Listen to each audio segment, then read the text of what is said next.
Homiladorlikda uyqu himoya funksiyasi hisoblanadi.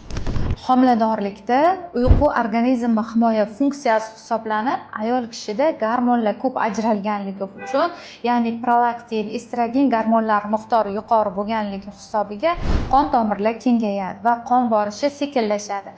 Shuni hisobiga organizmni himoya funksiyasi hisoblanadi va yo'ldoshni o'zini himoya qilishi hisoblanadi. Ko'pchiliklar hozirgi kunda mana bizada bo'layotgan muammolarni aytib beradigan bo'lsam, ayollarning ko'p uxlashiga shikoyat qiladi. Aslida bu ayol uchun ham, bola uchun ham foydali hisoblanadi.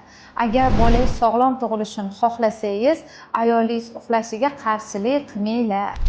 Uyquni normasi qanaqa bo'lishi kerak odatda? Uyquni normasi birinchi trimestrda 9-10 soatgacha uxlash mumkin. Obedda plus 1-2 soat. 8-20 haftadan boshlab ikkinchi trimestrda ayolning uxlashi 8-9 soat bo'ladi. Uchinchi trimestrda keladigan bo'lsak, 9-10 soatgacha ayol uxlashi mumkin bo'ladi. Bu norma holat. Agar ayollar uxlab ham bosh miyamiz dam olmasa, og'ir holatda bo'lsak, albatta shifokorga murojaat qilish kerak. Bu kasallik bilan bog'liq bo'lishi mumkin.